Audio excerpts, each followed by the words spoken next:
नमस्कार, बहस के नंबर 1 शो ताल ठोक के में आपका बहुत बहुत स्वागत है। मैं हूं आपके साथ अनुराग मुस्कान। देखिए, दिल्ली में सीएम हाउस को लेकर के आम आदमी पार्टी और बीजेपी एक बार फिर आमने सामने है। बीजेपी ने आरोप लगाया है कि अरविंद केजरीवाल ने भ्रष्टाचार का महल खड़ा किया है। बीजेपी के इन आरोप पर आम आदमी पार्टी ने पलटवार किया और कहा कि बीजेपी के इशारे पर सीएम आतिशी को मुख्यमंत्री आवास से बाहर निकाला गया। तो इधर इंडिया गठबंधन के साथियों ने दिल्ली चुनाव में धीरे धीरे अब कांग्रेस से किनारा कर लिया है। वहीं अरविंद केजरीवाल ने आज सनातन सेवा समिति के गठन का ऐलान किया है और कहा है कि रघुकुल रीत सदा चली आई, प्राण जाए पर वचन। तो कुल मिलाकर के ये कहा जा सकता है कि दिल्ली में आम आदमी पार्टी और बीजेपी के बीच हिंदू वोटों को लेकर लड़ाई जारी है। तो इधर कांग्रेस से बाकी साथियों ने किनारा करना शुरू कर दिया है, जैसा कि मैंने आपको बताया, और इन्हीं मुद्दों पर आज हम करेंगे बहस। देखिए, बहस इसलिए भी जरूरी है क्योंकि बड़ा सवाल यह है कि दिल्ली के सीएम आवास पर कौन सच बोल रहा है, और बहस इसलिए भी जरूरी है क्योंकि बीजेपी और आम आदमी पार्टी के लिए सीएम बंगला क्या बड़ा मुद्दा है। और बहस इसलिए भी जरूरी है क्योंकि दिल्ली में सीएम आवास को छोड़कर बाकी समस्याओं पर बात आखिर कौन करेगा, बात आखिर क्यों नहीं हो रही, और क्या आम आदमी पार्टी हिंदुओं को रिझाने के लिए सनातन की राह पर चल पड़ी है। इन सवाल के जवाब मिलना बहुत जरूरी है। तो रोकेंगे इन्हीं तमाम सारे मुद्दों पर ताल और पूछेंगे सवाल, लेकिन पहले देख लीजिए बहुत छोटी सी रिपोर्ट।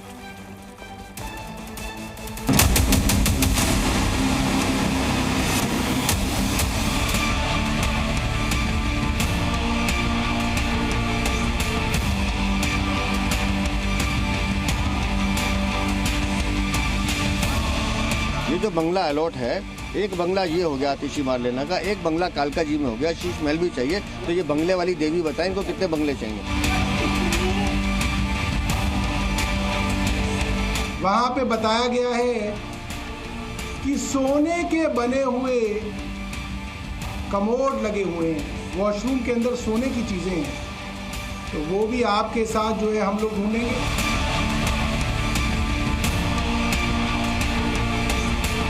ये अपने आप में नियमों का सीधा उल्लंघन है। यदि कोई भी सरकारी निवास किसी को भी मिलता है तो वो किसी दूसरे को जिसको अलॉटेड है सीधे ट्रांसफर नहीं करता है, टेक्निकली डिपार्टमेंट पोजीशन लेके उनको ट्रांसफर करता है।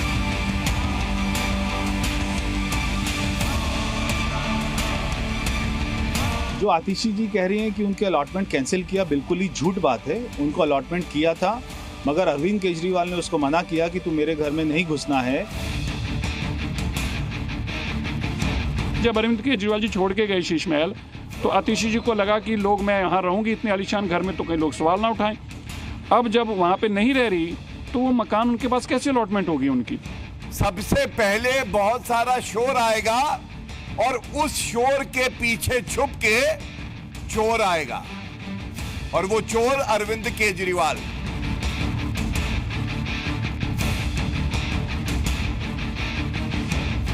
जो लोगों के और भगवान के बीच में एक तरह से सेतु का काम करता है, उन लोगों के लिए सेवा करने का मौका हमें दिया कि मैं अपने आप को और आम आदमी पार्टी को बड़ा सौभाग्यशाली समझता हूँ।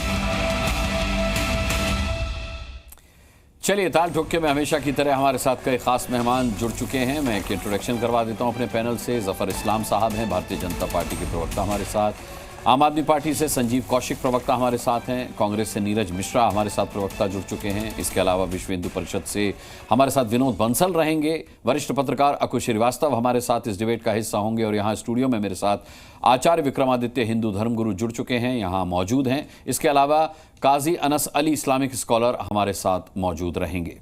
जफर इस्लाम साहब, अभी मैं सुन रहा था कि भारतीय जनता पार्टी की तरफ से कहा गया कि पहले शोर आएगा और फिर उस शोर के पीछे चोर आएगा, और वो चोर जो है वो अरविंद केजरीवाल हैं। तो कहां आएगा वो चोर? अरविंद केजरीवाल कहां आएंगे? क्या दिल्ली की सत्ता में दोबारा आएंगे? बीजेपी ने मान लिया है?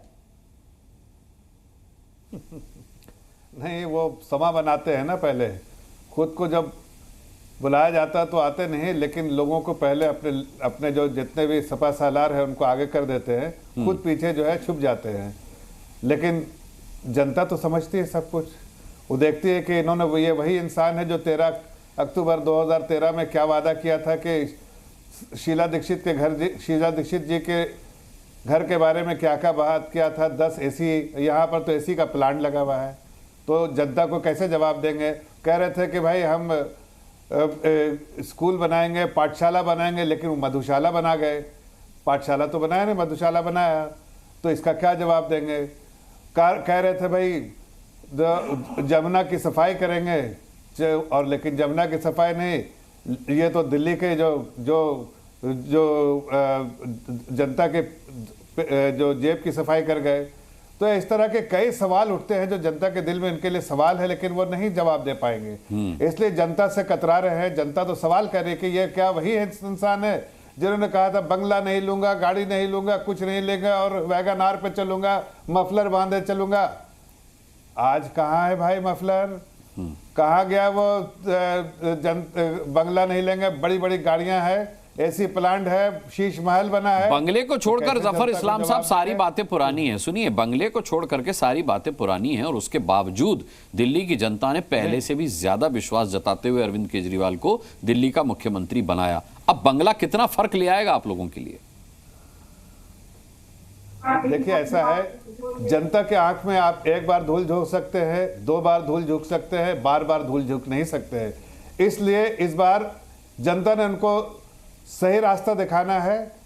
वो जनता को उन्होंने धोखा दिया है, जनता उनको सबक सिखाएगी। इस बार वो न तो मुख्यमंत्री बन सकते हैं, और मुख्यमंत्री बन ही नहीं सकते, वैसे भी नहीं बन सकते, और मुख्यमंत्री बनने का जो ख्वाब है वो सपना चूर हो जाएगा। अरे उन्होंने थीम सॉन्ग लॉन्च कर दिया जफर इस्लाम साहब, केजरीवाल आएंगे, केजरीवाल को लाएंगे, केजरीवाल ही उनके मुख्यमंत्री का चेहरा है आम आदमी पार्टी का। आप कह रहे हैं वो बन ही नहीं सकते। देखिए, ऐसा है कि जिस तरह की राजनीति वो करते, ओछी राजनीति, उससे तो साफ समझ में आता है कि जिनको मुख्यमंत्री बनाया आतिशी को, उनको अपने घर में घुसने नहीं दिया शीश महल में कि सारी चीजें वाजे हो जाएंगी, इसलिए शीश महल में घूमने नहीं दिया, और उल्टा इल्जाम हम लोगों पर लगा रहे हैं कि आतिशी जी को अलॉट नहीं किया गया। ये तो केजरीवाल जी नहीं चाहते थे। दूसरी बात कि हकीकत जो है कि यहाँ आतिशी जी को भी कहा मुख्यमंत्री हैं, मुख्यमंत्री अपने आप को मत समझना, कहना बार बार कि मुझे मुख्यमंत्री चुनना, आपको चुन के लाना है, और मैं मुख्यमंत्री नहीं, अरविंद केजरीवाल है, मैं तो सिर्फ उनके इशारे पे काम करने वाली हूं। तो इससे देश की जनता को और जो प्रदेश की जनता को समझ में आ गया कि एक लुटेरे चीफ मिनिस्टर जिसने अपने कस्में खाई थी अन्ना हजारे के कंधे पे बैठ के कि भाई हम कभी करप्शन नहीं करेंगे, करप्शन की दुहाई दी, लोगों को शीला दीक्षित को जेल भेजेंगे, आज उनकी गोद में, कांग्रेस की गोद में बैठ गए जाके, और शीला दीक्षित को तो कभी नहीं भेजा जेल में, वो तो स्वर्गीय हो गए लेकिन जेल नहीं भेजा ना, और किसी जिन लोगों के बारे में कहा किसी को नहीं कुछ किया।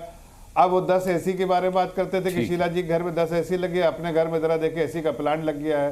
तो ऐसी कई बातें हैं, और खुद को शीश महल बना के बैठे हैं, और वादे बहुत कुछ किए थे, वैगन आर में चलने का, बड़ी बड़ी गाड़ियां, बड़े बड़े लोग जो है उनके साथ। ठीक है, ये सब बात आप कह चुके हैं। मैं अब कौशिक जी से रिएक्शन ले लेता हूं। संजीव कौशिक हमारे साथ हैं। संजीव कौशिक जी, दिल्ली की राजनीति में आम आदमी पार्टी की जो आज की तारीख में स्थिति है, आप क्या मानते हैं कि आप पहले से कमजोर स्थिति में हैं या पहले से मजबूत स्थिति में हैं? क्योंकि भारतीय जनता पार्टी और आपकी पुरानी साथी कांग्रेस दोनों ही आप पर हमलावर हैं। पहले ये मुकाबला एक तरफा होता था, अब त्रिकोणीय माना जा रहा है। अनुराग जी, बेहतर स्थिति तो आप भी जानते हैं, लेकिन भारतीय जनता पार्टी जो मुद्दों को छोड़ के भागने वाली पार्टी है, 1 नंबर की झूठी पार्टी है, 1 नंबर के गालीबाजों की पार्टी है, वो मुद्दों की बात क्यों नहीं करती? हम मुद्दे की बात करने वाले लोग हैं। हम कहते हैं कि चलो बच्चों के स्कूल में तुमको झकाते हैं, और स्कूल में एक बार देख लो चल के, ये कहेंगे कि नहीं केजरीवाल जी के बाथरूम में हम झांकेंगे। ये बाथरूम में झांकने वाले लोग हैं, ये बेडरूम में झांकने वाले लोग हैं। इन्हें बुजुर्गों की चिंता नहीं है, इन्हें बच्चों की चिंता नहीं है, शिक्षा की चिंता नहीं है, महिलाओं को गाली देने वाले। तो आम आदमी पार्टी भी तो पीएम के बाथरूम में झांकना चाहती है। सौरभ भारद्वाज का बयान है कि पीएम के बंगले को भी खुलवाया जाए, देखा जाए उनका भी बाथरूम। अनुरागी, इन लोगों ने मजबूर कर दिया है इस तरह की बातें करते करते, ये दिखाए ना। इसीलिए इन लोगों ने जो पिछले कई महीनों से लगातार जो प्रोपेगेंडा किया था कि ये करोड़ों के उसमें पर्दे लगे हैं, सोने के टाइल्स लगे, बाथरूम लगे हैं, चल भैया दिखाओ हमको, अब इससे ज्यादा क्या चाहिए? सरकार तुम्हारी, फरमान तुम्हारा, हम तुम्हारे साथ चलते हैं पूरे मीडिया को लेकर के, चलो और दिखाओ क्या क्या लगा है उसमें। आज सारी हवा निकल गई। देश की पूरी जनता ने देख लिया कि झुट्टों की पार्टी ने जो हवा खड़ा किया था उसकी किस तरह से हवा निकल गई। हिम्मत होती खोलते, पूरे मीडिया के लोगों को अंदर ले जाते। हमें नहीं ले जाते, कोई दिक्कत नहीं था, हमें नहीं ले जाते, कोई दिक्कत नहीं था, कम से कम मीडिया के लोगों को तो जाने देते। उनसे क्या ऐतराज था? ये झूठीबाज पार्टी, झूठ बोलने वाली पार्टी डर गई थी। हमने कहा कि उसके बाद में अब चलते हैं राजा का राजमहल देखने। उस राजमहल में 200 करोड़ के झूमर लगे। आपने तो बोला था मोहल्ला क्लिनिक बनाएंगे, आप तो हल्ला करते रहे। मोहल्ला क्लिनिक तो बनाया नहीं, मोहल्ला क्लिनिक बनाया आपने। रहने वाले राजा है। जफर साहब वो लगाते हैं जेब में, 2 लाख की घड़ी पहनते हैं जी, 2 लाख की घड़ी पहनने वाले ये लोग हैं, 2 लाख का चश्मा पहनने वाले लोग हैं। चलो दिखाते हैं कि कौन कहां किस तरह से रहता है। एक मुख्यमंत्री के आवास को मुद्दा बना करके, मुद्दा बनाना है तो बनाओ ना, कोई एतराज नहीं है। ठीक है, ठीक है। मैं जफर इस्लाम से एक बहुत अच्छा सवाल पूछना चाहता हूं कि अगर अरविंद केजरीवाल का बंगला इतना बड़ा मुद्दा है, उनके घर का स्विमिंग पूल इतना बड़ा मुद्दा है, मैंने तो सुना सोने के पॉट की भी बात उठी थी कि सोने के कम्बोर्ड वहां लगे हुए हैं, वो अगर मुद्दा है, एसी का प्लांट अगर मुद्दा है, तो आज मीडिया को अंदर क्यों नहीं जाने दिया? सौरभ भारद्वाज तो ताल ठोक करके कह रहे थे कि मीडिया के कैमरों को अंदर जाने दीजिए, देखते हैं कहां है स्विमिंग पूल, हमको भी देखना है, वो सोने के कम्बोर्ड हमको भी देखने हैं, वो एसी प्लांट हमको भी देखना है। तो आपको नहीं लगता कि आज मौका था जब वो बंगला एक्सपोज किया जा सकता था, लेकिन नहीं कर पाए? नहीं जाएंगे, वहां पर जाएंगे मीडिया के लोग, घबराइए नहीं, अचानक जाएंगे। अरे आज क्यों नहीं जाने दिया? नहीं जाएंगे, और मैं तो कह रहा हूं ना, प्लान वे में नहीं जाएंगे, अचानक जाएंगे। कई वीडियो भी आएगा, आपके चैनल पे भी चलेगा। जो लोग कहते हैं, क्लेम करते हैं कि मोहल्ला क्लिनिक बनाएंगे, उन्होंने मोहल्ला क्लिनिक तो नहीं, हल्ला क्लिनिक बनाया है, कुछ नहीं है। और इस तरह के सब ढोंगी बातें किया उन्होंने, वो सारी चीजें हो जाएंगी। सिर्फ अपने लिए उन्होंने काम किया है। उनके साथ के जितने लोग थे उनसे पूछ लीजिए, जिनके सपोर्ट से, इंक्लूडिंग अन्ना हजारे जी, कि ये किस तरह का इंसान है, ये आप उनसे पूछिए ना, हमसे छोड़ दीजिए एक बार। हम तो विरोधी दल के हैं। जो लोग जिनके सपोर्ट से यहां तक आए हैं उनसे पूछिएगा तो कहेंगे एक नंबर मक्कार। बिल्कुल। देखिए, अन्ना हजारे के कहने से क्या होता है कि अरविंद केजरीवाल मक्कार है? अगर वो दिल्ली की जनता को कट्टर ईमानदार लगते हैं तो फिर आप कुछ नहीं कर सकते। फिर अन्ना हजारे क्या राय रखते हैं उससे मायने नहीं रखता भाई। दिल्ली की जनता अगर अरविंद केजरीवाल को कट्टर ईमानदार मान रही है तो फिर आपको तो कट्टर ईमानदारी की ढूंढनी पड़ेगी। अनुराग मुस्कान जी, अगर लोगों के झूठ बोल के मुस्कान लेकर आए थे तो मुस्कान जा चुकी है, ये बताना चाहता हूं मैं। हाँ। अब इनको जो है, इनसे कड़े सवाल किए जा रहे हैं दिल्ली की जनता के द्वारा, और उसके वो कहते हैं भाई तुम तो कह रहे थे मैं करप्शन नहीं करता, तुम जेल किस बात पे लिए गए थे? करप्शन के चार्जेस पे ही तो गए थे।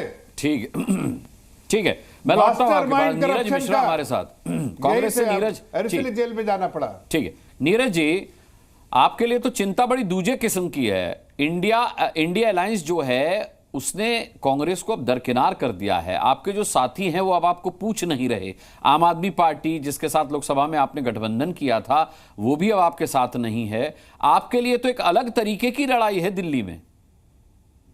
देखिए अनुराग जी, पहले तो इन घर के बारे में बात कर लेते हैं, क्योंकि हमारे सामने दो ऐसे नेता हैं जो नैतिकता की और प्राथमिकता की हमेशा बात करते थे। तो जब प्राथमिकता थी दिल्ली में ऑक्सीजन सिलेंडर देने की, तो एक जो मुख्यमंत्री हैं वो अपना घर बना रहे थे और प्रधानमंत्री जी सेंट्रल विस्टा के तहत अपना घर बना रहे थे। और इनकी नैतिकता क्या थी कि सत्ता में आने से पहले एक गरीब चाय बेचने वाला था जो कहता था कि जैसे देश की जनता जीती है मैं वैसे ही जीकर निकला हूं और देश की जनता को मैं अपने लेवल पर ले आऊंगा। लेकिन वैसा हुआ नहीं, क्योंकि 500 करोड़ का उनका घर बन गया और देश की जनता 500 रुपए की दिहाड़ी के लिए आज भी संघर्ष कर रही है। और दूसरी तरफ ही हमारे अरविंद केजरीवाल जी, ये तो आम आदमी का मुखौटा पहनकर आए थे और इन्होंने तो कहा था कि मैं तो उसी तरीके का आदमी हूं, 2 कमरे के घर में रह लूंगा, छोटी गाड़ी में चल लूंगा।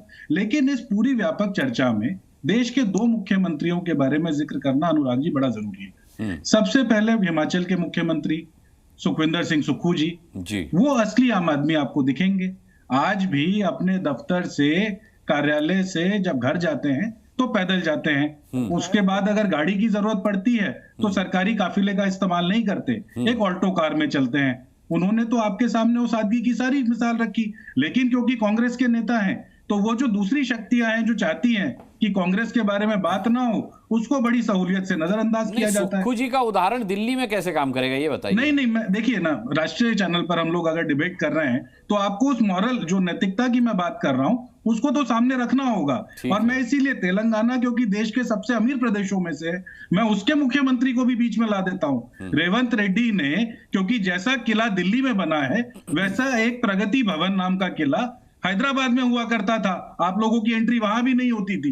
सरकार बनने के पहले दिन प्रगति भवन का नाम बदल के उसे प्रजा भवन बनाया गया और कहा गया कि ये बाबा साहब अंबेडकर के सिद्धांतों पर ये चलेगा। मुख्यमंत्री उसमें रहते नहीं है, वो प्रजा के लिए खोल दिया गया, जो वहां के लोकल राज्य के लिए। तो ये जो नैतिकता की बात मैं लेकर आया, इसमें ये समझना जरूरी है कि देश की जनता तो उसी को देखेगी जो करके दिखाती है। और जहां तक रही हमारे घटक दलों की बात, देखिए दिल्ली का चुनाव है, उसी क्रिकेट मैच की तरह है जो रणजी ट्रॉफी में दो प्लेयर आमने सामने खेलते हैं। इंडिया के लिए जब खेलने पहुंचते हैं तो वो एक टीम में हो जाते हैं। आज दिल्ली की जनता सीधी सीधी सवाल तो ये पूछती है कि ये महलों के चक्कर में जो बुनियादी सवाल हैं, ये प्रदूषित हवा, ये गंदा पानी, सड़कों के ऊपर गड्ढे, बच्चों की कम होती उम्र क्योंकि प्रदूषण से 20 साल कम उम्र हो रही है। और सबसे मजेदार बात आपको बताता हूं, इतनी भयावह बात है कि यमुना के ऊपर अब जब सैंपलिंग हुई है, जो अब रिपोर्ट्स आ रही हैं, आप मानेंगे कि उसके अंदर मल मूत्र का लेवल मिलियंस ऑफ टाइम्स ज्यादा है।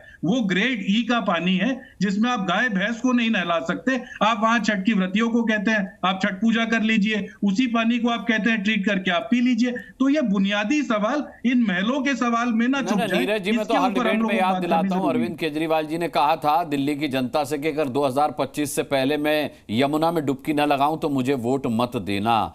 ये सबसे बड़ा सवाल है जिसे लेकर के मैं आम आदमी पार्टी के प्रवक्ता के पास जाना चाहता हूं। अनुराग जी, मैं सिर्फ एक लाइन ऐड कर दूं अगर आप बोल लीजिए। देखिए, सिर्फ ये आम आदमी से मत पूछिए, क्योंकि दिल्ली में मल्टीप्लिसिटी ऑफ गवर्नेंस है। जितनी कमियां इनकी हैं उतनी ही केंद्र शासित, जो केंद्र की सरकार है मोदी जी की, उसकी भी है।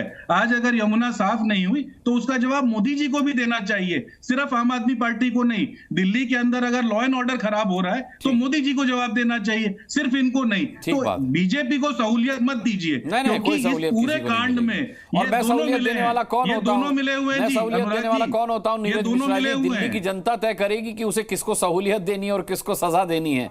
लेकिन मैं जरूर पूछना चाहूंगा आपसे संजीव कौशिक जी कि शीला दीक्षित कहा करती थी कि मैंने दिल्ली को इतना तैयार कर दिया है कि दिल्ली 2024 तक अपने आप चल सकती है। तो अगर माना जाए उनकी बात को सच, तो 2024 तक तो दिल्ली कांग्रेस के प्रयासों से चली है, आम आदमी पार्टी का उसमें क्या है? ये तमाम मुद्दे, यमुना का मुद्दा, प्रदूषण का मुद्दा और भी तमाम मुद्दे जिन पर आप हमेशा जवाब देने से बचते हैं, उन्हें छोड़ करके अब आप हिंदुत्व की राह पर हैं। अब आपने सनातन सेवा समिति बना ली है। तो ये आप किस पिच पर खेलना चाहते हैं? भारतीय जनता पार्टी की पिच पर खेलना चाहते हैं या कोई एक नई पिच आम आदमी पार्टी ने तैयार की है? दो मुद्दा आपने दिखाया अनुराग जी, दोनों पे बारी बारी से मैं बात करना चाहूंगा। पहली बात तो ये कि जब आप ये बात कहते हैं कि दिल्ली के अधिकार में क्या है और केंद्र के अधिकार में क्या है, दिल्ली एक मिला जुला ऐसा राज्य है जिसमें केंद्र के हिस्से में कुछ है और कुछ राज्य के हिस्से में है। राज्य के हिस्से में बिजली, पानी, शिक्षा, स्वास्थ्य, परिवहन है। इन सब चीजों को यदि आप गौर से देखेंगे तो इस सब में कहीं भी हम फिसड्डी होते हुए नहीं, बहुत ही मजबूत, बहुत शानदार तरीके से काम करते हुए दिखाई देंगे। हिंदुस्तान का कोई ऐसा राज्य नहीं है जो राज्य अपने बूते पर्यावरण पे काबू पाले जब तक केंद्र का उसको सहयोग नहीं मिले। केंद्र के हिस्से में जो काम है, केंद्र को जो सहयोग करना चाहिए, जिस तरह से केंद्र राह ठानती है इन सब कामों में, आज सवाल पूछने के लिए भारतीय जनता पार्टी भी ये सवाल पूछेगी, आज सवाल पूछने के लिए कांग्रेस भी हमसे सवाल पूछेगी। लेकिन जब असहयोग की बात करती है केंद्र सरकार तो उस समय किसी को कुछ समझ में नहीं आता। मैं सिर्फ ये कह रहा हूं कि यहाँ के यदि सांसदों को यदि दिल्ली की जनता ने जिता के भेजा है तो केंद्र की भी कुछ जिम्मेदारी होगी। क्या करेंगे ये लोग? आखिर ये लोग केवल सवाल करने के लिए इन लोगों को दिल्ली की जनता ने जीता है या फिर इन पर्यावरण पे बात करने के लिए जिताया है? ये प्रशासनिक अधिकारों या प्रशासनिक जिस तरह से फेल्योर है, दिल्ली की जनता जिस तरह से त्राहिमाम कर रही है, उस पर बात करने के लिए बनाया है। कुछ तो संभाल लो। हमारे जिम्मे में जो है मैंने काम किया है, मैं फिर उसी मुद्दे पे आता हूं कि डंके की चोट पे मैंने काम किया है और बेहतर काम किया है। यही लोगों के बीच में मैं लेके जा रहा हूं, मैं छुप नहीं रहा। ठीक है, सनातन सेवा समिति में जवाब दीजिए। ऐसा राजनेता आपको मिलेगा जो कहेगा कि हमने काम किया है। और सनातन सेवा समिति की आपको पता है कि उनमें जो लोग आए थे आज हमारे यहाँ हमारे कार्यालय में, वो लोग कौन थे? वो लोग भारतीय जनता पार्टी के कार्यालय के नींव रखने वाले लोग थे। बहुत उम्मीदों के साथ उन्होंने भारतीय जनता पार्टी को ज्वाइन किया था और भारतीय जनता पार्टी से वो नजदीकी रिश्ता कायम किया था उन्होंने। आज उनको लगा कि कोई तो ऐसी पार्टी है जो डंके की चोट पे ये बात कहती है कि हम आपके लिए कुछ करेंगे, दावे के साथ कहती है, और उनको यकीन होता है कि नहीं, ये व्यक्ति हमारे लिए काम करने वाला है। समाज के उस वर्ग की चिंता जिसको लेकर के भारतीय जनता पार्टी ने सबसे ज्यादा राजनीति की है, उनके बारे में कभी सोचा क्या? इनको यदि पेट में दर्द है, मरोड़ है, तो खुल के बोले कि इस तरह की योजनाएं हम नहीं चलने देंगे, नहीं चाहिए हमें। और यदि ये समर्थन करते हैं तो बात यही नहीं रुकती है। 20 राज्यों में इनकी सरकार है, खुल के कहें कि हम 20 राज्यों में इस तरह की सुविधाएं लागू करेंगे। ये दोनों में से कुछ नहीं बोलेंगे। इनसे जब ये सवाल पूछे जाएंगे, दाएं भागेंगे, बाएं भागेंगे, सामने कोई सवाल का जवाब नहीं देंगे। मैं फिर कह रहा हूं कि हमने जो काम गिनाए हैं, जो काम किए हैं, उसके आधार पर ठीक है। जफर इस्लाम साहब, आप कह रहे थे दिल्ली की जनता आम आदमी पार्टी को सही रास्ता दिखाएगी, लेकिन सही रास्ता सही मायनों में तो आम आदमी पार्टी बीजेपी को दिखा रही है। 20 राज्यों में आपकी सरकार है, ये तो आपको करना चाहिए था जो आम आदमी पार्टी कर रही है। देखिए, हकीकत यह है कि हमने कई ऐसे सरकारी निज़ाम से तो सेंट्रल गवर्नमेंट की स्कीम जो आती है उसको ज़मीन पे उतरने ही नहीं दिया, महरूम रखा। इसलिए उन सब स्कीम से, जैसे हमारे किसान भाई के लिए, किसान भाई बहनों के लिए जो स्कीम है, आपको पीएम सम्मान निधि उन्होंने दिया नहीं। आयुष्मान भारत जो एक आम नागरिक के लिए सबसे ज़्यादा सुविधा लेकर आती है, आयुष्मान भारत, उसका भी फायदा नहीं हुआ वहाँ दिल्ली की जनता को। ये लाख इस तरह के अपने ढिंढोरे पीटते रहे हैं, लेकिन हकीकत है कि भारतीय जनता पार्टी हर जगह अपनी सरकार बना रही है। ठीक है। और ये जहाँ जाते हैं इनकी जमानत जब्त होती है। अभी बगल में देखिए, हरियाणा में इलेक्शन हुआ, जमानत जब्त, कहीं और उछल कूद के गए, वहाँ जमानत जब्त, कहीं मध्य प्रदेश में गए, वहाँ जमानत जब्त, वो राजस्थान में गए, वहाँ जमानत जब्त। यहाँ भी इस बार मैं आपको बोल रहा हूँ,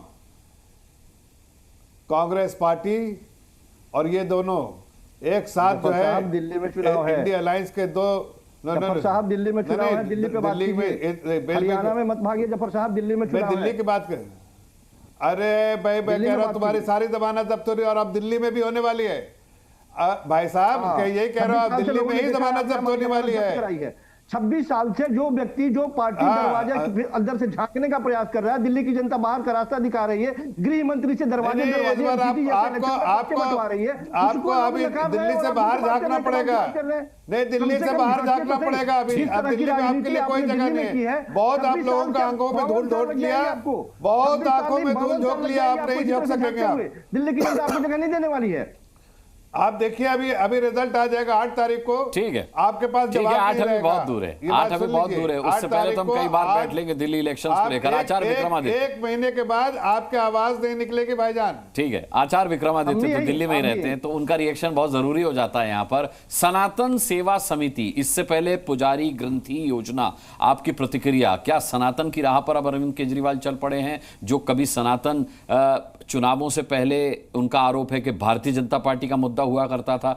और सवाल मेरा आचार्य जी ये भी है कि चुनावों से पहले क्यों याद आई पुजारी ग्रंथि की, सनातन सेवा समिति की?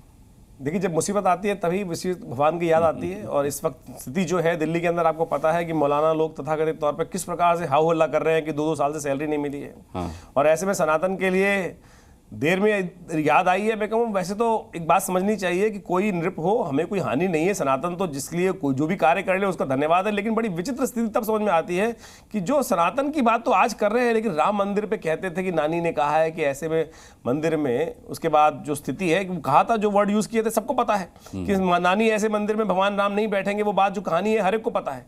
लेकिन आज जिस प्रकार से उन्होंने पलटी मारी है, उसके बाद राम मंदिर भी हुआ है, तो वो नानी से पूछना चाहिए जाके कि भैया कि नानी जब अब कैसे राम बैठ गए वहां पर। जब राम मंदिर का मुद्दा चल रहा था तब इन्होंने राम मंदिर का विरोध किया था। इसके लिए सनातनी कभी इन पर विश्वास करेगा नहीं पूरी तरह से। और अभी एक नया मुद्दा और उठा था कि जो सनातन मंदिर के अंदर अर्चक हैं उनके लिए जो कितने 18,000 रुपए सैलरी देने की बात की, तो साफ तौर पर रंग बदलते हुए केजरीवाल साहब नजर आ रहे हैं। लेकिन जो कर रहे हैं, मैं कहूंगा चलिए कुछ ना कुछ तो किया, लेकिन मेरी एक पहले भी इल्तजा थी, पहले भी एक रिक्वेस्ट करी थी हमने, माननीय मुख्यमंत्री की जो सरकार थी उसके 2 महीने का एडवांस दे देते, जैसे योगी जी, जैसे हमारे प्रधानमंत्री जी ने किसानों को दिया था, वो दे सकते थे। लेकिन क्योंकि क्या होता है कि आमतौर पर बाद में देंगे परेंगे, बहुत सारी बातें बदल जाती हैं, तो इसके लिए विश्वास करने की होगा, क्योंकि अभी भी दे रही थी महिलाओं को चुनाव 2024। हाँ बिल्कुल बिल्कुल, जिस प्रकार से अभी 2100 रुपए वो भी मिलने की बात की जा रही है कि ये कौन से जुमले हैं जो सामने उपस्थित किए जा रहे हैं, सनातनी फिर ठगा ना जाए किसी प्रकार से, क्योंकि रंग बदलते जिस प्रकार की राजनीतिक दौर चल रहा है और जिस प्रकार से हर एक को ठगा जा रहा है, मौलाना लोग छाती पीट ही रहे हैं हर सड़क पे खड़े होके, तो कौन विश्वास करे। ये बड़ा विचित्र दौर है जिसमें विश्वास करना भी इन राजनेताओं पे बड़े विशिष्ट स्थिति होगी। मैं तो कहूंगा एक बात और उठाऊंगा, मैं तो कहूंगा सनातन की बात कर रहे हैं तो इस वक्त बीजेपी की सरकार भी है, इस्लाम साहब बीजेपी की सरकार भी है, उनको भी सनातन बोर्ड के बारे में सोचना चाहिए। आज केजरीवाल साहब ने दाव खेल दिया है, अभी आप हरियाणा की बात कर रहे थे तो हरियाणा में भी कम से कम करवा दो, तब तो वास्तविक तौर पर लोगों को सत्य मालूम चलेगा कि सब लोग कर रहे हैं।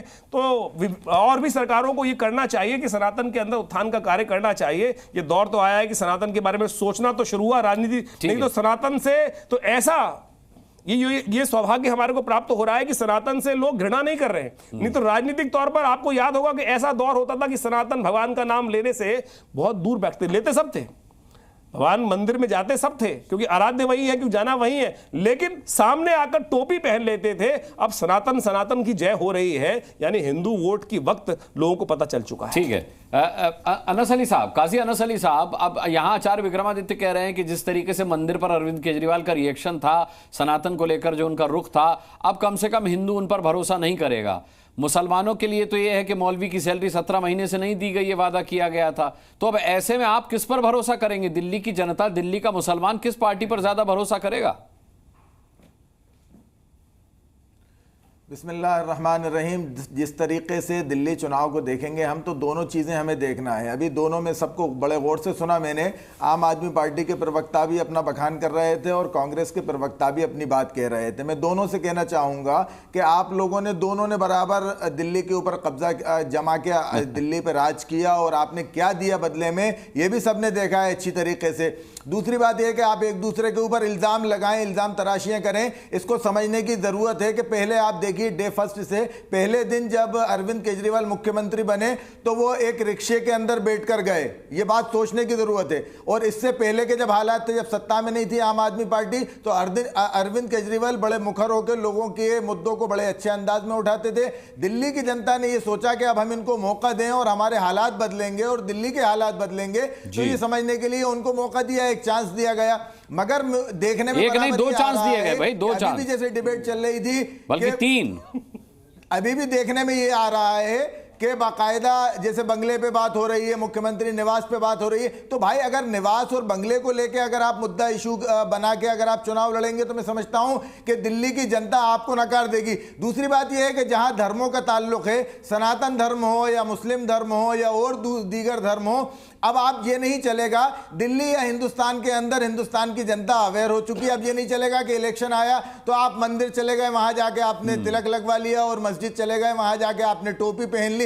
अब ये टोपी पहनाने वाला काम नहीं चलेगा। अब जनता को काम देना पड़ेगा आपको, और रिजल्ट देना पड़ेगा। जब आप रिजल्ट देंगे तो जनता आपको चुनकर वापस लेकर आएगी। मैं समझता हूं कि अभी जो वक्त है उसमें अरविंद केजरीवाल का ग्राफ गिरा है और इसको उठाने की अभी उनको बहुत जरूरत है, बहुत काम करने की जरूरत है। हो सकता है कि इस बार जनता दिल्ली की जो है वो उनको ये कहे कि आप विपक्ष में बैठिए और आपको मौका ना मिले सत्ता का, और फिर आप काम कीजिए और फिर अगली बार कभी देखा जाए।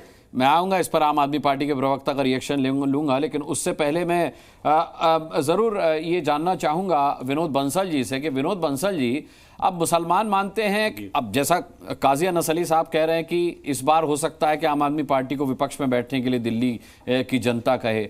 हमें आचार्य विक्रमादित्य जी का वर्जन मिला, उन्होंने कहा कि सनातन को लेकर के अरविंद केजरीवाल का जो रुख रहा है उस पर अब हिंदू भरोसा नहीं करेगा। लेकिन सवाल यह है कि बीजेपी से मुद्दा छीनने में तो सफल रहे हैं अरविंद केजरीवाल, जहां तक पुजारी ग्रंथि योजना का सवाल है, जहां तक सनातन सेवा समिति का सवाल है। अरविंद जी, आपने अनुराग जी, देखिए बात ये 2 हैं, बड़ी महत्व की हैं। इससे पहले कि मैं आपकी बात का जवाब दूं, मुझे समझ में नहीं आ रहा कि जी अब राजनीति पे तो धींगा मस्ती आपके चैनल पर खूब हो रही है, हाँ। लेकिन कोई इस बात को क्यों नहीं समझ रहा कि जिस दिन इलेक्शन होंगे, जिस दिन 5 फरवरी को वोटिंग होगी, उसमें दिल्ली के लाखों लोग जो है एक तरफ जो है ना, यहाँ पर लोकतंत्र का महापर्व हो रहा होगा, तो दूसरी तरफ जो है ना सदी का सबसे बड़ा महाकुंभ हो रहा होगा। उस महाकुंभ के बीचों बीच में ये चुनाव की तिथियां रखी गई हैं।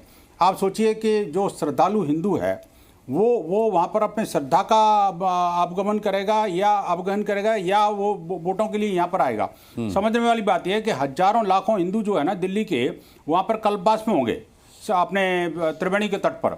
मुझे ये समझ में नहीं आ रहा किसी भी पार्टी ने इस मुद्दे को क्यों नहीं उठाया इलेक्शन कमीशन के सामने। आखिरकार वो उन वोटरों को क्या होगा? इलेक्शन कमीशन ने कोई व्यवस्था उसके लिए करी कि नहीं करी, इसकी भी चिंता अपने को करनी पड़ेगी। भाई बात यह है कि अगर देखिए जिसका वोट बैंक नहीं है उसको तो चिंता नहीं है, लेकिन जिसका वोट बैंक उसको तो कम से कम चिंता करनी चाहिए। दूसरी बात यह है कि देखिए जहां तक इसका सवाल है कि कौन पार्टी क्या है, ये राजनीतिक धींगामस्ती तो चलती रहेगी अनुराग जी, लेकिन इस बात को ये एक अच्छी बात है, हर्ष के बाद विषय ये है कि राजनीति अब यू टर्न ले रही है। एक वो राजनीति थी जब वो राजनीति का वो दौर था जब गोल टोपी लगा करके और हरा गमछा डाल करके और यही अरविंद केजरीवाल जी फुल पेज के एडवर्टीजमेंट देते थे अखबारों में कि आज हमने ये इफ्तार पार्टी दी है और आज हमने ये जो जमात के साथ बैठे थे और आज हमने मुल्लों के साथ में बैठ करके हमने वो नाश्ता किया। मैं कहना चाहता हूं कि आज वो न तो उनके साथ कोई बुरके वाली नजर आएगी और न ही आपको कोई टोपी वाला नजर आएगा। थोड़ा भाषा पर सही है। नहीं मैं बिल्कुल भाषा में देखो मैं बड़े आदर सहित बोल रहा हूँ। देखिए मैंने भाषा बिल्कुल संयमित रखी है और अभी तक मैंने कोई किसी भी गलत शब्द का प्रयोग किया हो तो अनुराग जी आप मुस्कुराते हुए बोल सकते हैं मुझे, मैं आपका स्वागत करता हूँ। लेकिन मैं कहना चाहता हूँ देखिए मैं नहीं देखिए मैं तो एक निवेदन ये कर रहा हूं कि वो हिंदू वोटरों का विचारों का क्या होगा। एक बात ये चुनाव आयोग का विचारणीय विषय है। मुझे लगता है क्योंकि चुनाव आयोग पहले से ही वोटर परसेंटेज बढ़ाने में पूरी ताकत लगा रहा है और मुझे उम्मीद है कि कुछ ना कुछ सोचा होगा उनके बारे में भी, क्योंकि देखिए वो अपनी जीवन का एकमात्र कुंभ आएगा ये बार और उसमें अगर ये लोकतंत्र का महापर्व में भी अगर सहभागिता ना बने तो ये बड़ा गंभीर मामला होगा। तीसरी बात यह कि देखिए जिस तरह से जो राजनीतिक यू टर्न अब हो रहा है, जैसे जब से राम मंदिर बना है तब से हिंदू आस्था का पुनर्जागरण हो रहा है, हिंदू नवोत्थान की तरफ बढ़ रहा है। तो ये देश में अच्छी लहर है। लेकिन क्या है कि दो तरह के हिंदू होते हैं, एक दिखावे के हिंदू और एक अपने असल वर्किंग के हिंदू। आप देखिए हैं असल हिंदू मतलब असली हिंदू नकल हिंदू आप कुछ भी कह लो। मैं कहना चाहता हूं देखिए दिखावे की राजनीति से निकल करके अब ये सभी राजनेताओं को वास्तव में हिंदू बनना चाहिए। जो गलतियां हो गई उसकी माफी मांग ले, कोई दिक्कत नहीं उसमें। कभी राम मंदिर पे ये गलती हुई थी हमसे, मेरी नानी ने ये कहा नहीं था, मैंने मेरे गलती से चुनावों के लिए कह दिया, गोल टोपी वालों को देख करके मैंने इस बात को कहना पड़ा, मेरी मजबूरी है, कोई बात नहीं स्वीकार कर लें। अब दूसरी बात ये देखिए जिस तरह से कोविड काल के दौरान 1-1 करोड़ के चेक आपने वहाँ दादरी में जाकर बांटे, आपने इधर जो है वो ओखला में जाके बांटे, और ये जो बात कह रहे थे अभी कांग्रेस के प्रवक्ता में मुझे अच्छा लगा कि कम से कम अरविंद केजरीवाल जी को भी एक बार यमुना जी में डुबकी लगवा के देख लें, कहीं 25 आ गया कम से कम अभी पता तो लग जाए यमुना जी कितनी स्वच्छ हैं। तो ये सब बड़े सारे मुद्दे हैं जो हिंदू समाज के लिए करणीय काम थे, जो दुर्भाग्य से पिछले 10 वर्षों में नहीं हो पाए और उनको करना चाहिए। और सबसे ऊपर जो दीगर बात है, बड़ी बात है, वो ये है कि दिल्ली के लोगों को सांस मुहैया नहीं हो रही, दिल्ली के लोगों की सांसें छीन ली गई है। आखिरकार जिम्मेदार कौन है उसका तय करना चाहिए। बड़े धैर्य के साथ अकुश श्रीवास्तव जी सबको सुन रहे हैं, सबका आकलन आपने सुना। अकुश श्रीवास्तव जी अब मेरे एक सवाल का जवाब दीजिए कि क्या जैसा कि ज्यादातर लोग दिल्ली के जानकार मान रहे हैं कि बीजेपी फुल टॉस दे रही है, अरविंद केजरीवाल छक्का मार दे रहे हैं, बीजेपी गुगली दे रही है, अरविंद केजरीवाल छक्का मार दे रहे हैं, वो किसी भी लाइन और लेंथ पे बॉलिंग कर रही है, अरविंद केजरीवाल बाउंड्री के पार पहुंचा रहे हैं, क्या ये सच है? देखिए ये बल्लेबाज और गेंदबाज का खेल है। कभी गेंदबाज जो है वो फुल टॉस मारता है तो कभी कभी बल्लेबाज आउट भी हो जाता है। तो अभी हम उस निर्णय की स्थिति में नहीं है कि कौन बल्लेबाज है और कौन गेंदबाज है, किसकी स्पिन आ रही है, किसका गेंद जो है वो फुल टॉस आ रही है, ये वक्त बताएगा और वक्त वो 8 तारीख ही होगा। उसमें कोई बहुत ज्यादा उसमें कहने का। हाँ ये जरूर है कि इस समय जैसे हमारे कांग्रेस के मित्र एक पहले उदाहरण दे रहे थे कि देखिए साहब अरविंद केजरीवाल ये करते हैं, हिमाचल में ये होता है, तो उनकी जानकारी के लिए बताते हैं हिमाचल उत्तराखंड ऐसे राज रहे हैं या नॉर्थ ईस्ट के ऐसे राज रहे हैं या पश्चिम बंगाल भी उसमें रहा है जहां पर दिखावे की राजनीति बहुत कम होती रही है। वहां पर लोग पहाड़ होने की वजह से या तमाम भौगोलिक कारणों से वो पैदल ही आते जाते रहे हैं। और ये आज की बात नहीं है, पिछले 45 साल से मैं देख रहा हूं, इसलिए उनकी जानकारी में करेक्शन कर दूं। और बाकी राज्यों में भी अब यही काम क्यों नहीं कर्नाटक में डीके शिवकुमार कर लेते हैं? तो डीके शिवकुमार तो हेलीकॉप्टर से ही चलते हैं ज्यादातर, तो ये कहने की बात है, इसलिए उसमें कोई बहुत बड़ा परिवर्तन नहीं है। जहां तक सवाल है दिल्ली की राजनीति, तो दिल्ली की राजनीति इस बार कुछ ऐसा लग रहा है कि कुछ उसमें नया खेला लग रहा है, नए तरीके से प्रचार की बात की जा रही है, एग्रेशन दोनों तरफ से है, और ये एग्रेशन जो है वो एक बारगी तो वो उसका डिलीवरी का है, चाहे वो बिजली हो, पानी हो, परिवहन हो, जो फ्री मिल रही हो लोगों को मिल रही हो, काफी हद तक लोगों को मिल रही है।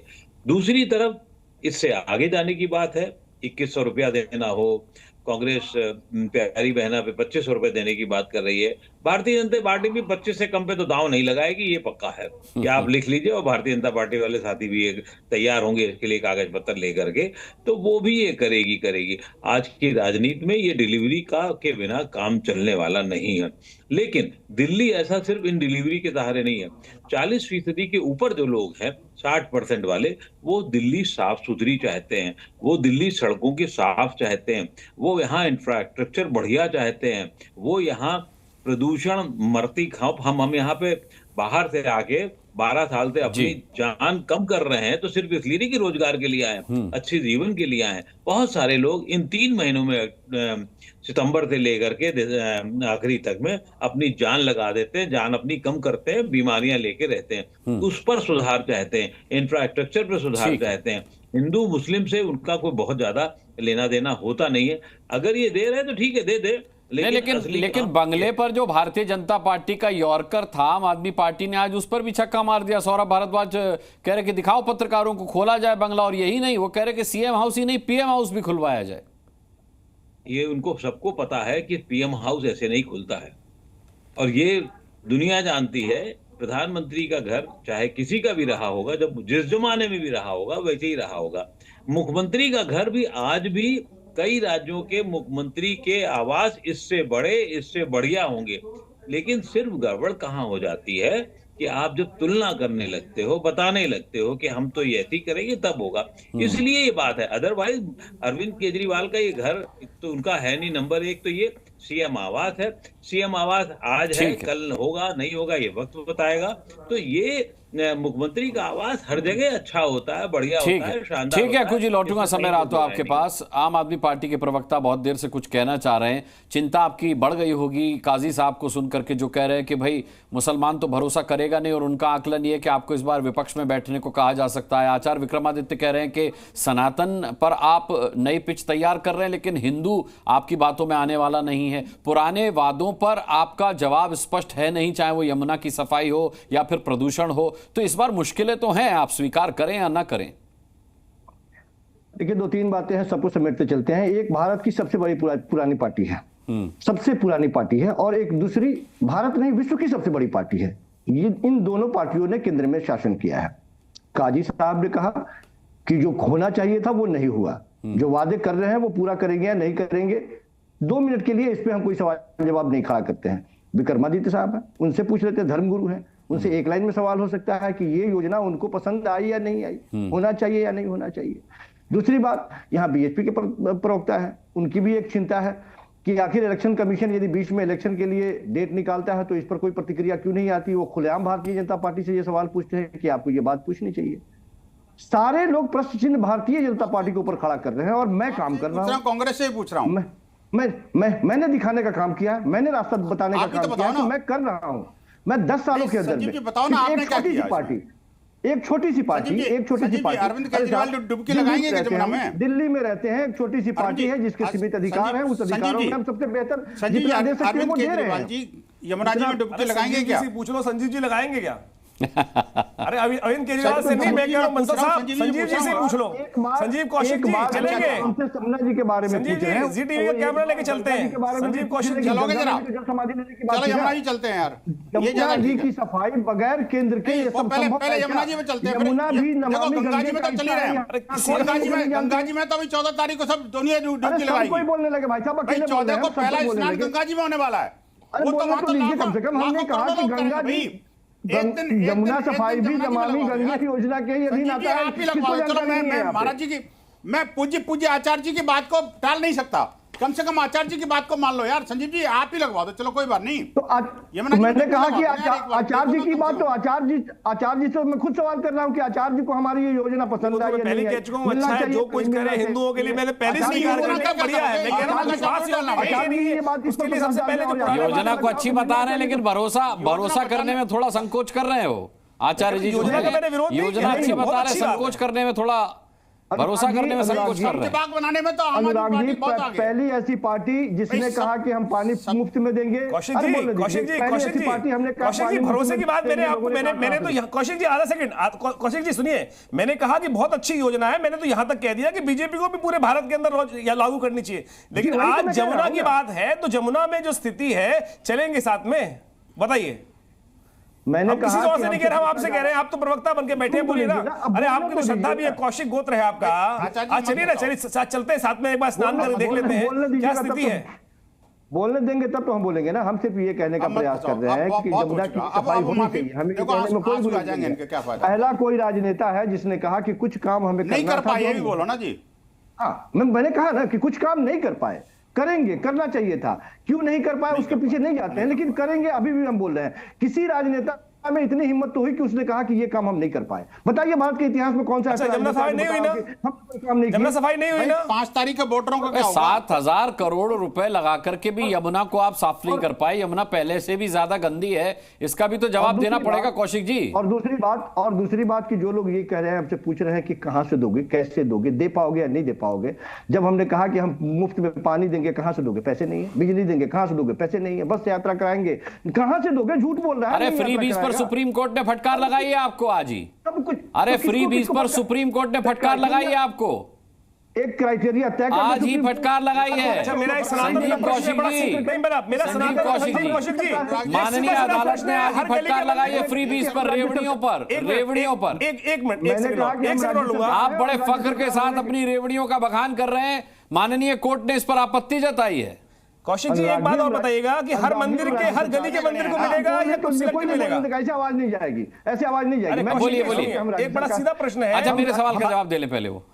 हाँ, मैंने कहा कि हम राज्य सरकार के लोग हैं, अपने राज्य के लोगों के जल कल्याणकारी योजनाओं को लाने का हमें अधिकार है, उसे लागू करने का भी अधिकार है। किस तरह से जब वो राज्य जो 7 लाख करोड़ 8 लाख करोड़ घाटे में हो, वो इस तरह की बातें करती हो, हमारे योजनाओं आप अपनी बात कीजिए, आप अपनी बात कीजिए सर, नहीं कर सकते हैं आप अपनी बात कीजिए। माननीय अदालत ने आज रेवड़ियों पर फटकार लगाई है आपकी सरकार को। मैंने कहा कि वो मैं कर रहा हूं और आगे भी मैं करूंगा। मैंने जो वादा किया है वो हम पूरा करेंगे। डंके की चोट पे मैं कहता हूं, नहीं तो विड्रॉ करोगे। मैंने जो वादा किया वो भी पूरा करूंगा। इससे पहले मैंने जो वादा किया था वो भी पूरा करूंगा। दिल्ली की जनता को सबल बनाओगे। वादा करना हमारा कर्तव्य है भाई। दिल्ली की जनता को स्वावलंबी बनाओगे। हमारा ये अधिकार है जो मैं कर रहा हूं, ये मेरा अधिकार है। नैतिक रूप से एक राजनीतिक दल होने के नाते नीरज मिश्रा कुछ कहना चाह रहे हैं। नीरज जी बहुत देर से कुछ कहना चाह रहे हैं। नीरज जी, मेरे पास समय कम है, फिर मैं जफर साहब को भी लूंगा। दिल्ली में मैं सिर्फ 2 छोटी सी बात ये कहना चाह रहा हूं कि ये जो अरविंद केजरीवाल को यमुना में डुबकी का न्योता है, ये प्रधानमंत्री मोदी जी को भी दे दीजिए। दोनों एक बार साथ में डुबकी लगा लेंगे तो देश की जनता को पता चल जाएगा कि किसने कितना काम किया था। भाई उन्हें गंगा ने बुलाया था और गंगा में डुबकी लगाएंगे साधु संत और 40 करोड़ आदमी जा रहे हैं, 40 करोड़ 50 करोड़ आदमी जा रहे हैं, 45 करोड़ लोग डुबकी लगाएंगे, डुबकी लगाने जा रहे हैं। शायद आप नहीं जाएंगे। कहावत है कि इस देश में जितनी सभ्यताएं बनी वो नदी के किनारे बनी। दिल्ली की सभ्यता जो है वो यमुना के किनारे है। प्रधानमंत्री जी दिल्ली वालों को तो बता दें कि वो उनके भी बेटे हैं, एक बार आकर वो भी डुबकी मार लें। अरे प्रधानमंत्री, अच्छा एक बात बताइए, आप अरविंद केजरीवाल से क्यों नहीं पूछते ये सवाल कि दुनिया का एक ऐसा राज्य, ये इतिहास में कहीं नहीं मिलेगा, जो अपने लोगों को पीने के लिए साफ पानी नहीं दे पाया, जो अपने लोगों को पीने के लिए साफ पानी नहीं दे पाया। अनुराग जी, मैं तो ये सवाल इसीलिए पूछ रहा था कि जो पानी गाय भैंस को नहलाने के लायक नहीं है, ये पोस्ट पोल अलायंस की सुगबुगाहट लग रही है मुझे। सबसे बड़ा महापर्व है, आप वो महापर्व उसमें जाकर मनाइए। ये बात तो किसी ने नहीं कही। ये पोस्ट कांग्रेस और आम आदमी पार्टी के पोस्ट पोल अलायंस के संकेत दे रहे हैं आप। मुझे तो ऐसा लग रहा है। कह रहा हूं कि वो जो 30% सॉफ्ट कॉर्नर जो आपका दिखाई दे रहा है पुरानी दोस्ती का, नीरज मिश्रा जी। चलिए जफर इस्लाम साहब को लाते हैं। जफर इस्लाम साहब, बहुत से सबक आम आदमी पार्टी ने आपको सिखाए हैं आज। देखिए ऐसा है कि कभी गाली और कभी कांग्रेस के बहुत बड़े, ये कांग्रेस का कांग्रेस के बहुत बड़े नेता दिल्ली के बड़े नेता, कद्दावर नेता माखन जी ने क्या कहा कि एंटी नेशनल है केजरीवाल। अब आप बताइए, इस बात का जवाब है केजरीवाल जी के पास? अरे एंटी नेशनल हमने कोई भारतीय जनता पार्टी आप ही के कांधे पे तो वो सवार हैं। नहीं, एंटी नेशनल आप ही के कांधे पे वो सवार है, इस तरह की भाषा बोल रहे हैं। नहीं भाई, अरे भाई कांग्रेस पार्टी कह रहे हैं, आप जिनके गोद में बैठ के अभी इलेक्शन लड़ा था, नहीं आप उनकी बातों को भी कह रहे हैं, उनकी बातें अच्छे लगने लगी, उनकी नीतियां अच्छे लगने लगी। कौशिक साहब, आप उनके कंधे में गोद में बैठ के उनके हाथ पकड़ के उनके उंगली पकड़ के आप लड़ नहीं रहे थे इलेक्शन 2024 का? साहब, दिल्ली की जनता बेवकूफ नहीं है, बहुत समझदार है दिल्ली की जनता। सारा खेल सब समझती है कि किस तरह से पिछले दिल्ली के, यही तो मैं कह रहा हूँ बार बार कि दिल्ली की जनता बहुत अच्छे से समझती है। आप ढोंगी हैं, ढोंगी लोगों को पहचानती है, बहरपियों को पहचानती है। आपने बहुत बहरपिया वाला काम कर लिया, अब नहीं चलेगा। दिल्ली की जनता की आंखों में आप धूल मत झोंकिए, बंद कीजिए नाटक ये सब। भागते रहे चुनाव लड़ने से। अब देखिए, शीश महल जो है करप्शन का प्रतीक बन गया है। केजरीवाल के करप्शन का शीश महल जो है प्रतीक बना है। अब देश की जनता, प्रदेश की जनता, दुनिया की जनता जानती है, कांग्रेस नहीं। आपको तो समझ में आ गया, अब जनता को भी समझ में आ गया, केजरीवाल जी को भी समझ में आ गया कि पारी खत्म हो चुकी है उनकी। रिटायर्ड हेड होके वो बाहर निकल गए पहले, अब पारी खत्म हो चुकी है उनकी। इसलिए इत्मीनान रखिए, मौका नहीं मिलेगा। आपदा आई थी दिल्ली में, आपदा का इलाज हो रहा है। अभी आपदा के बाद तो जाहिर है दिल्ली वाले लोगों आपके यहाँ है, नहीं, दिल्ली वालों को तकलीफ हुई है। मैं दिल्ली वालों को आगाह करता हूं कि आपदा से निपटने के लिए हमारे और हाथ मजबूत करें, ताकि हम केजरीवाल और कांग्रेस जैसी आपदा को यहां से निकाले।